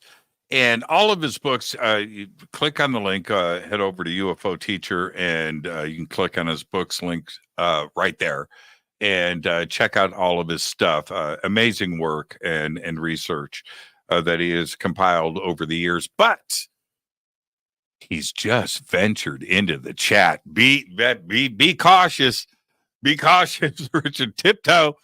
You need to tiptoe in that chat room. Yeah, it's a great place, man. The Fadernauts are amazing. Heading into this last stretch, Richard, I wanted to talk about first contact, but first official contact, because we're in the modern era right now. That's where we are. And it's not a question of if, it's just when. It's right. Going to happen, and it's going to be fun and crazy and awe-inspiring all at the same time. What can we expect with official first contact? Well, there's I'll bring up something about that it's amazing how, with the conversations people are having today with official first contact, they'll ask me a question like that, and I'll point out, have you ever read Arthur C. Clarke's very first book? It was the only one of its kind, and he never wrote that way again. And this was way back in the mid-50s that he published this. The first time out is Childhood's End. Mm-hmm. And you read that book. I read that book years ago, and I think about it now with the dialogue going on today with official first contact, I'm like, wow, that guy was tapping into something long before anyone even started talking about it, because that book is actually an interesting guide for how things normally would play out with official first contact and how it's going to look. The book is also the type of thing that you need a good stiff drink after reading it, because it's kind of like one of those, holy cow, I think I need a week to recover after reading this. But that's the kind of story it is. And it's the only book he ever wrote like that. He never wrote like that again. But in that book, you find out that if I'm going to use that as a model, then I would say official first contact is going to look like something that today would instill our worst fears because of our demonizing of our mythology, the occult, ancient wisdom, lost knowledge, our perception of what a devil or Satan is, our perception of what an angel or God is. We're still all clogged up with that up here, that psychological dementia, that dogma, okay? Because it's the same thing in theology as it is for academia and the scientific fields or anthropology.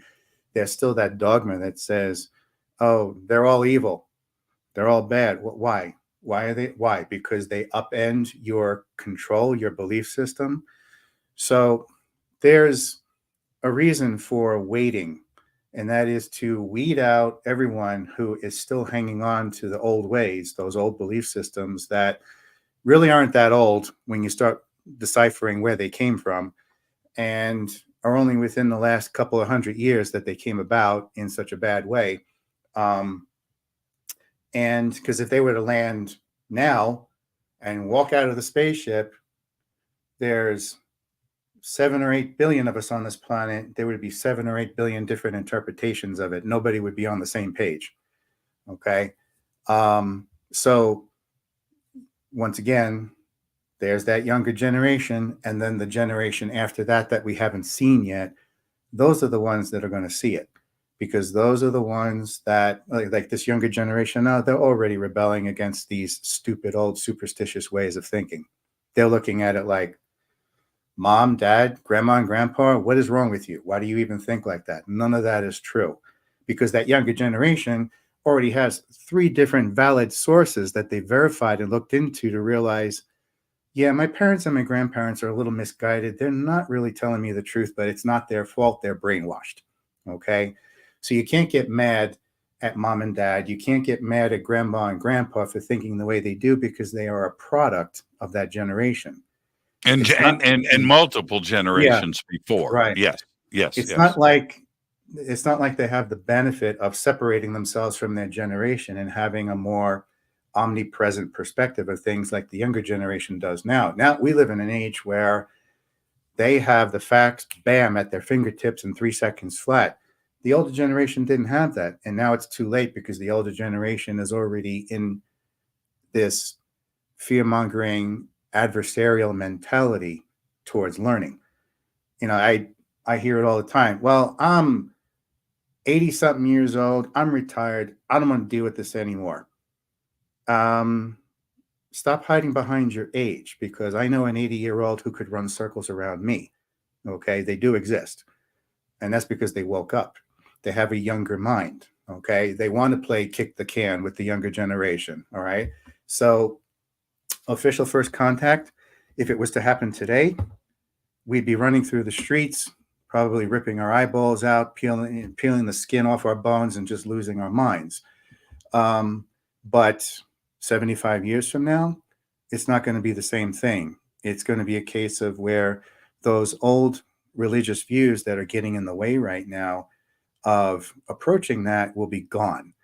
That's the story you find in Childhood's End, where there was that first initial contact with the United Nations in secret and on purpose, because things had to wait 50 years, 75 years, until a younger generation came along that would accept What was about to walk out of that spaceship when it landed, and what walked out of that spaceship was something that 200 years ago would have been misinterpreted as Satan. And that's the lesson learned in the book there, is official first contact today would look like something that we would misinterpret, whereas 75 or 100 years from now, it's going to look like what it really is. Extraterrestrial contact with the galactic community that's always been there in the backdrop of our human sociological and biological evolution on this planet, but they've been playing in the backdrop. So where do they splice themselves in? They splice themselves in with government policy. They splice themselves in with the United Nations. But the idea is these, I mean, I can't imagine what these officials are thinking when they have to come face to face with this, because then they still have to go back to the people and pretend that they still believe in the old ways when they know that's all wrong. But they have to hold on to that. It's almost like a covenant that says, look, there's something coming down the pike in a few generations. You got to get prepared for this, but we can't come out into the open because your people are all screwed up and not ready for this. So you got to start approaching the younger generation and appealing to them and get them ready. I think in a lot of cases, this is what has caused what's referred to as generational gaps. It's not really a gap. It's just, once again, a microcosm of being disconnected from the past. But this is happening in reverse, where we're being disconnected from the future because we don't have the ability or the imagination to look 75 years down the road and realize, okay, what we're doing now is destructive to ourselves psychologically and emotionally. We are destroying ourselves with these ideological views, these evangelical views. They're not doing any good. And if you did your research the right way, you'd realize where all those belief systems came from, which was from a very bad source that was all about control and manipulation. If I can get you to believe in an old man sitting on the cloud who is vindictive, then I can get you to obey anything. Well, yes, and it's also part of survival. And what I mean by that, because you are correct, I 100% agree with what you just said, and I like the Arthur C. Clarke childhood end metaphor there. And I'm going to swing back to that. We may run over tonight by a few minutes. Are you okay with that? That's okay. Fine. Yes. All right. It's the 4th of July. Why not? So, yeah, why not? Is this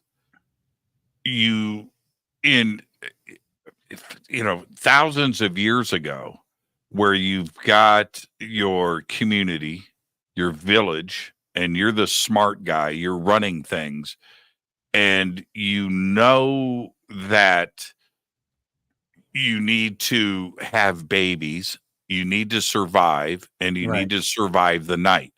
Well, the only way to control that village is to say, oh, by the way, and God said. Yes. Right? Right. Okay. You can't tell them it's bacteria that's getting into our, and we're eating, bad meat or whatever it is, right? They don't understand that. But if you say, God said we have to do this, well, then but that way of running things got out of control.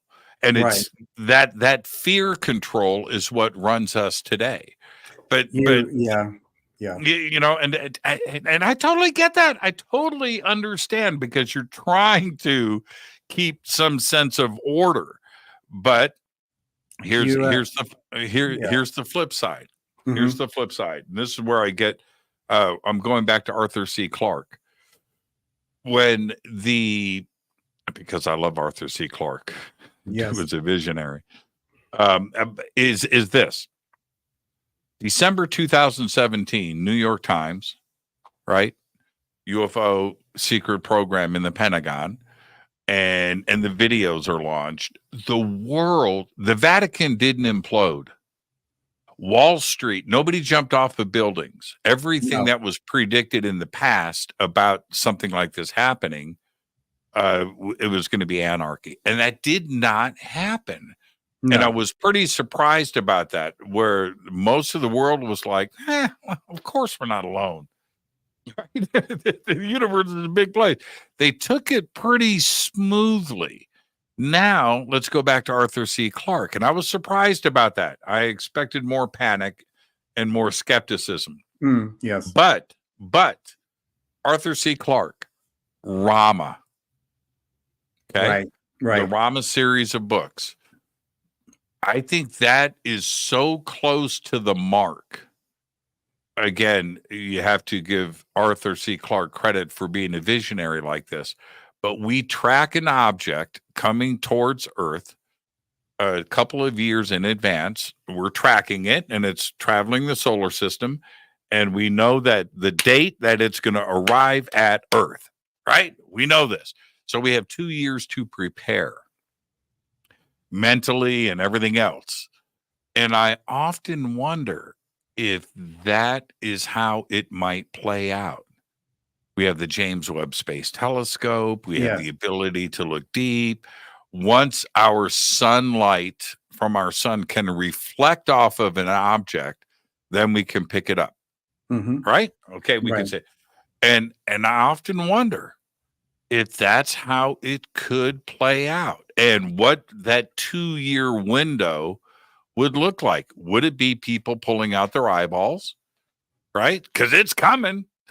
Right? We got the date. It's going to be here. Is it too much? The real deal, right? The real deal. Yeah. Would it be too much for us to handle?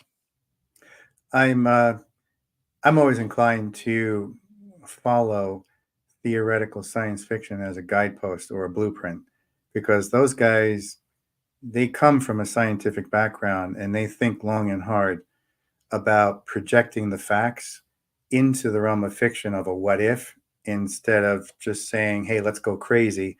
No, they project it into a very scientific realm of this is probably what it could be.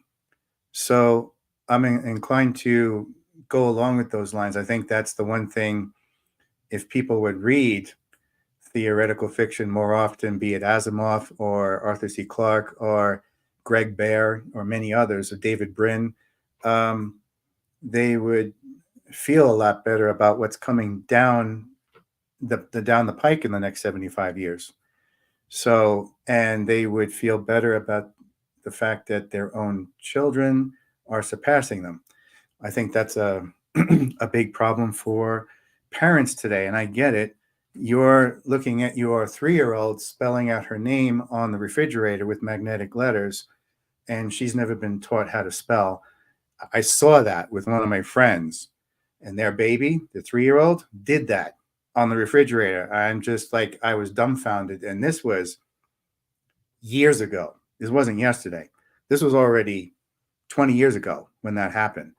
And they came to me because they knew what I was involved with. When I said, well, that's where the next generation is going. You better get ready, because they're going to suppress you, and you better learn how to keep up with it and learn how to relate to them. Otherwise, they're going to be looking at you as the problem. And that's going to be a big disconnect, a big dysfunction there, when your own children are looking at the older generation as the problem. And then hold them in contempt and then pass judgment on them once they take over the reins of history and start looking at the people who, when we had a chance to make a difference, we just sat on our asses and did nothing. Well, the future generations are not going to see us in much good regard in the history books at that point. When they start writing the history books, our generation is going to look pretty bad in those history books if we don't change our mindset. So a lot of that starts with looking at that theoretical fiction put forth by Arthur C. Clarke and others, and learning from that and realizing, okay, why do I feel safe buffering this with the frame of science fiction?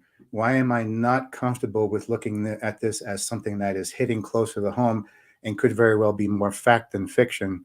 that's the lesson you have to start looking in the mirror and asking yourself, when you look at good fiction, what is it about that good fiction that sets you off and unnerves you? Okay. What is it you're not accepting? Because there's something deep down inside in your cell memory and your racial memory It's called from, the truth. It's called the yeah, truth. We're that's coming to the uncomfortable with that. surface. Exactly. Yeah. I agree with that. And I think that there is another point that you're making that I want to focus in on. And that is this. Now, I have 2 daughters. Okay. I have a stepdaughter and I have a real product of me.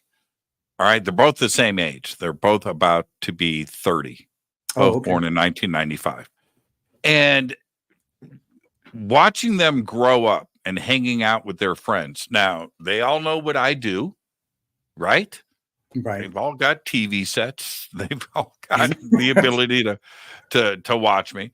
But in talking with their friends and hanging out with them, all of them, every single one believes in ET. 100%. 100%. This is just the way it is. It's not like a theory or an idea or science. No, it's what they accept. All right. Us, you and I, we had to go through that transition. Yeah. Okay. All right. Yeah. We had to go from before exoplanets to where we are today. We had to go before, right? We saw the birth of the internet. We saw, we went through, they are born into the internet.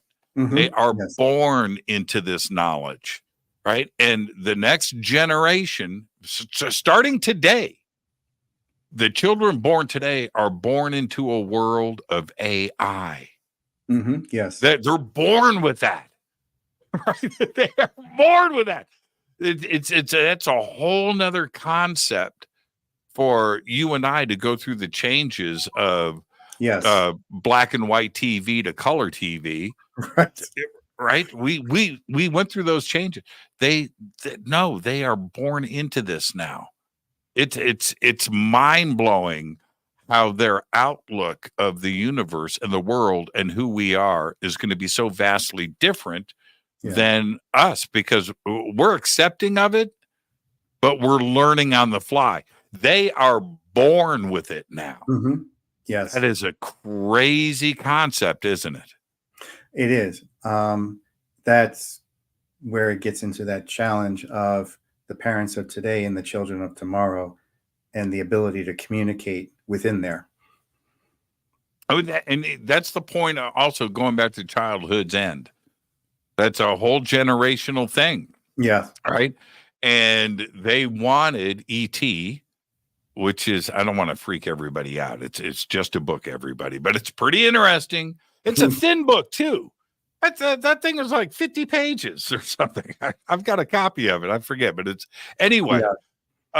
And the movie, the 3-part movie, the three body prop. Yes. Yeah, it's excellent. It's excellent. It really does the book justice. You had to do it in 3 parts. It's 3 movies, actually, if you think about it. I think it's like 3 2-hour miniseries. They fixed the earth, right?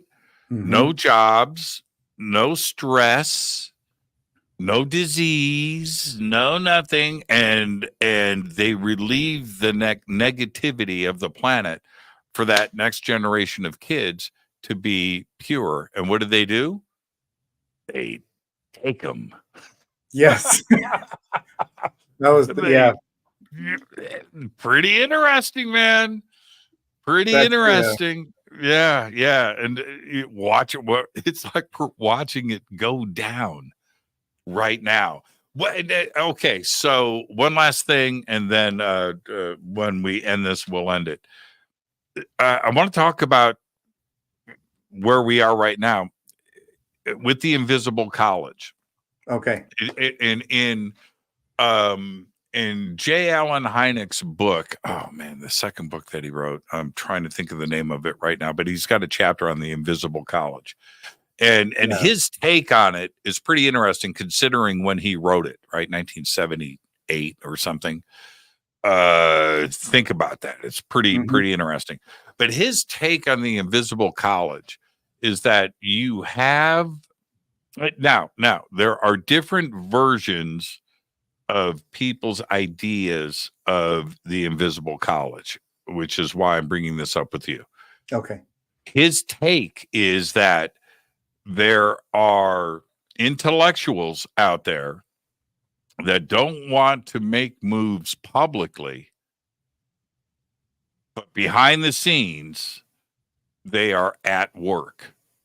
And that's the invisible college when it comes to contact, intelligence, technology, and those subjects that are kept from us. But they are seriously looked at and worked on in the background in the invisible college. Is that your take on things? I could see how that would be connected to it. Because with the take that I have on it, I could see where those individuals come into play that Hynek was talking about. Okay. Easy enough. I could see that right away. As far as the invisible college goes, from my perspective, when I started the trilogy, back in 2014, I got the first book done in 2015. So it's taken me, just because life gets in the way, it took me about 10 years to get that trilogy done because there was so much involved with it. The first two books, part 1 and part 2, were designed to give the how and the why, the history, to gear people up for what I had already planned out for part 3, because I had the whole trilogy worked out in my head ahead of time. I just had to get it done, even though it took 10 years. So by the time I get to part 3, it was time to really focus on that theme, the invisible college, and the rise of it. Over the years, I've noticed, since we're talking about theoretical fiction and film and whatnot, that there has been a driving evolution or theme in the arts. And I point out in the book that the kingpin has always been film. It doesn't mean that artists and writers and musicians are out of the loop on that. In fact, there's a certain part I dedicate in the book to music as well, just to prove that point. But I also point out in the book, hey, facts are facts. Film is king. That's what's going to reach the mass audience. So let's just admit to it and move on. Okay. So the main crux of the book focuses on film, television, and movies. So over time, and you see the hints of this developing in the first 2 books to set up the third one, and I've realized that there has been ongoing communication through film, TV shows, movies, with the mass audience that has been beneficial to raising awareness and even steering the politics of the planet to keep the human race from destroying itself. I use examples, everything from, I start off with what I refer to as the cipher and the codex, which is Star Trek Deep Space Nine, and take it right on up to the Black Panther films and Wakanda.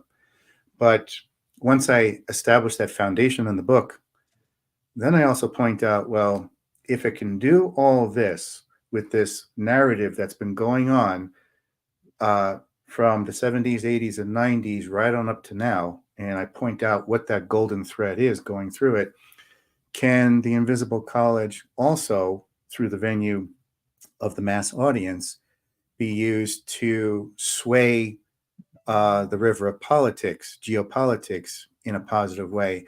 And at that point, I use a prime example of that, how that occurred in the mid-1980s, when we were at the height of the Cold War and ready to destroy the whole planet because of our arrogance and Russia's paranoia, and that was not a good mix. And so I point out that things came to a critical juncture when President Reagan gave that evil empire speech. Well, at that point, the benevolent factions of the galactic community said, enough is enough. this is BS. We need to step in and do something because we can see exactly where this is going and it's not good. Because they have a vested interest in this planet too. So they're not just going to let it go under because we can't get our act together, but they also can't step out into the limelight because, there's that 75 years that they're waiting.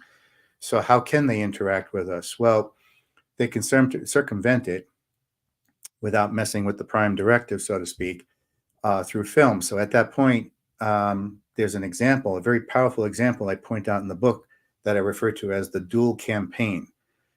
1983, that was the turning point. In that year, there were two key films that were used to change everything. If those two films were never done, we wouldn't be having this conversation right now.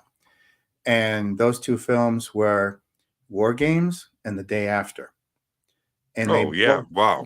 Yeah. Interesting. Yeah. Those two films had, if you read another book, just as a side note as to support this, there's the book, Graft is his name. I can't remember his first name, but he wrote the book Raven Rock about the government secret bases that were being developed at the end of World War II as cog for continuity of government in case everything went south with nuclear war.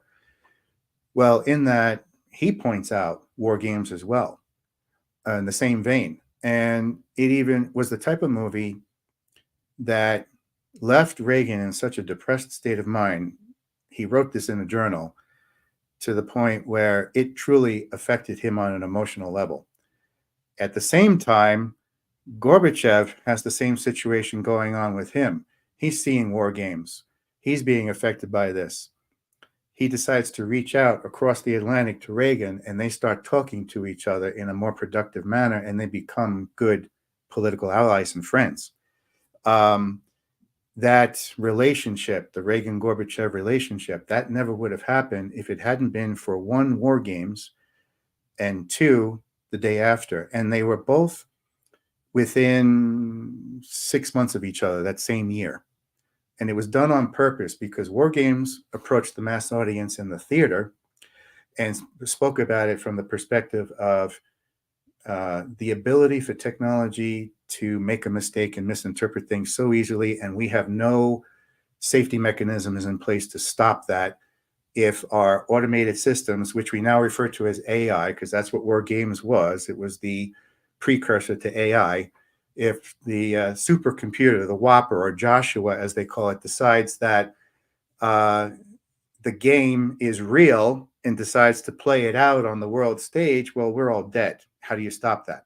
If it misinterprets the game just by one mistake, would you like to play a game? Yeah, let's play thermonuclear war. Oh, okay. And let's use real missiles because that makes the game more interesting. So there's that. That sent everybody off the rails and forced people to start having that conversation because of the Invisible College pushing that mechanism forward as a mandate from the galactic community. Several months later came the second part of that dual campaign, The Day After, which was the other nail in the coffin, so to speak, because that was a TV movie that approached the homes of America. And so that had a lasting effect. And they were both approaching two different angles, but coming to the same conclusion in the middle by putting that made-for-TV movie. It was so graphic for the time. It was devastating. It was a heavy film. Yeah. And I remember that just recently too. I read the stats on that. I think it was the most watched, and still is the most watched TV movie of all time. Right. Everybody watched that, including myself. And I thought, how could they make this film? Why would they make this film? Why would they show this film? I'm thinking all of that. I don't know how old you were. I think I was in high school. I might have been like 16 when that came out. Or was it late? When did that come out? Keep going. Keep going. Let me look this up. So that targeted the homes of America and made people realize, oh, I'm going to lose my family and friends. I'm going to lose everything that's dear to me with these weapons of mass destruction. And then the question came up, well, why would we have this kind of technological power that can so easily destroy ourselves? Between those two movies, the narrative was forced on the politicians on the global stage on both sides of the Atlantic, and everybody had to come to the same table and start talking about disarmament and nuclear treaties. And then one right after the other, you see in the years that followed from 83 up to 89, they were Mhm. just banging out rapid fire treaties, one right after the other, to keep the dialogue going between Gorbachev and Reagan. And then by 91, Gorbachev was like, Soviet Union is gone. Glasnost and perestroika were used to dismantle it. And that was because of those movies again, because Gorbachev was forced to realize we can't have this paranoia anymore. We need to be more open with our people. And that mentality, just the mentality itself, spelled the end of the Soviet Union. It wasn't just an economic failure, it was a psychological change, sea change. So once those two movies hit the mass audience at home and in the theater, that changed the mentality the world over, because those two movies spread like wildfire. Well, did it also tell those power brokers and so forth the power of that medium? Because if we go Yeah. to today, and I just find this completely fascinating that science and ET and physics and time and the multiverse and parallel worlds Mm-hmm. is the subject that is taught to us today in the medium. It's Yeah. everywhere. And so when you go to, it was like 2 years ago, right? The film Everything Everywhere All at Once. Yes. That's really and not only, you know, you look at the Academy, right? And the Oscars and the attention that a movie like that, it's not The Godfather, it's not Apocalypse Now, it's Right. not, you know, no, this is a film about the multiverse, uh, time travel, consciousness, Mm-hmm. and in the end, and it's a mother-daughter conflict story, right? Right. Right. It's the hero's journey played out, but in the end, two rocks, mother and daughter, are talking to each other, and they're fully conscious. Yeah. And so that is shown to the world that consciousness is in everything. It's in this guitar pick, it's Yeah. in those rocks, and the multiverse and time travel and parallel worlds and access to it and multiple versions of us is a thing. Yes. And that's back to the invisible college that you're talking about. A film like that has so much success and it's a complex, deep film, scientifically and Yes. ethically, and with its awakening aspect of consciousness. And that's a powerful tool, and it's a way to teach the world something, isn't it? Yes, it is. And then with that dual campaign, they decided, okay, let's throw an exclamation point on the end of it, and because that set the tone for the following movie, 1984, when they did The Terminator, which also left a lasting impact. It wasn't meant to be a social commentary, but War Games and The Day After had already set that tone. So by the time you get to The Terminator, you're already thinking in that capacity of, oh man, this could be true. Because once again, now Skynet was mimicking Joshua from War Games. It was the same thing, the same scenario. Skynet decides via its own AI, oh, the problem is humanity. So it took the narrative one step further the following year and said, no, it's not a computer making a mistake or misinterpreting a game. It's a computer that's actually thinking we need to get rid of the human race. So that was another amped up level of the danger at that point of putting our trust in these automated systems that have no checks and balance. So that forced the dialogue through the mid 80s to change everything. It changed everything to the point where by the time you get to the towards the end of Reagan's second term and he retires, he goes to the UN and gives that infamous speech, which I hear in the intro of your show when he does that whole speech and he introduces, how quickly we would come together if there was a threat from another planet. And he's talking about it, everything about that. He talks about Gorbachev, and all of a sudden his tone is totally different from 1983 when he's throwing out the evil empire speech, which did nobody any favors at that point. So it was a complete change of reality, of perspective for him too, as well as Gorbachev. When you look at that, and then this relates back to official first contact, what you were talking about earlier. What does that look like? Well, I see what's going on now as the complete antithesis to everything that Reagan and Gorbachev achieved.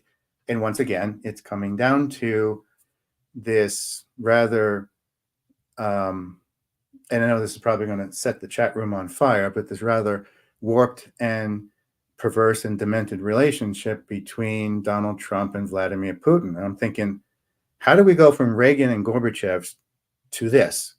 How does that happen? How do we get so far denigrated down the line? And then you start taking a look back and back away from it and realize, yeah, there's a third silent party that doesn't like any of this and is rather bent out of shape. So they're going to do everything they can to destroy everything that had been accomplished in the 80s and the 90s. Because, well, here's the good news with that. Yeah. Even though I don't do politics on this show, I don't. I'll do the conspiracy about it. I Right. don't do politics or religion. But here's the thing with that. And here's the good news. Everybody goes through the cycle of life. Right. All right. So that's it. So 10 years from now, 20 years from now, I hope that I'm still around to see this, but we are going to see a shift. And I think that consciousness is our next stage of evolution. And I think that we're right on the edge Yes. of that. I do. We've taken technology as far as we can go, Richard. Yeah, we make stuff smaller and faster, but it's about as fast and as small as we can get it, right? We're Right. dealing at the quantum level of things now, layers of atoms, right? We're building layers of how crazy is that? Yes. Well, there isn't any. The next step is consciousness, and we're right there, man. We're right there, and it does, it does coincide with the idea that when you get down to the subatomic level, there's really nothing there. So what's holding it together? What's manipulating it? What's controlling it? Well, it's you. You've always had that ability to create your reality around you. You're affecting it by your perception, the way you think, the words you put out there, the way your thoughts are, and that produces that what's perceived as the physical realm. But when you start dismantling the physical realm, you realize, okay, this was all about me in the first place. I did this. And that's that shift or that change you're talking about when people start realizing I'm responsible. I can't blame invisible demons anymore that never existed. I'm right.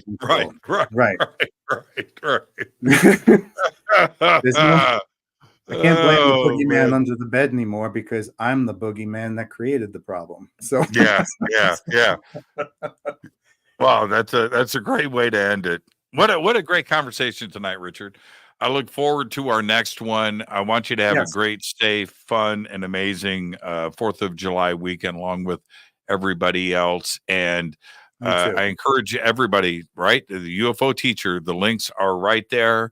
Go over and get the trilogy and all of the other great stuff from Richard. Richard, just thank you so much. Again, I look forward to our next conversation, man. Perfect night. Wonderful. Enjoy your holiday. Bye-bye. Richard Smith. Again, the links are below. Everybody, I am wrapping my week here on Fade to Black. I want to thank all of you. Now, again, I can't stress it enough. Enjoy your weekend. Have a great, safe, fun, amazing 4th of July. Spend it with friends, spend it with family, cook, eat, and do all those things that you want to do. Enjoy yourself. I'll see you right back here on Monday. Go back, Lee Tappy. Fade to Black is produced by Hilton J. Palm, Renee Newman, and Michelle Freed. Special thanks to Bill, John, Dex, Jessica, Dennis, and Kevin. Webmaster is Drew the Geek. Music by Doug Aldrich. Intro, Space Boy. Fade to Black is produced by KJCR for the Game Changer Network. This broadcast is owned and copyrighted 2024 by Fade to Black and the Game Changer Network, Inc. It cannot be rebroadcast, downloaded, copied, or used anywhere in the known universe without written permission from Fade to Black or the Game Changer Network. I'm your host, Jimmy Church. Go back, Lee Tappy.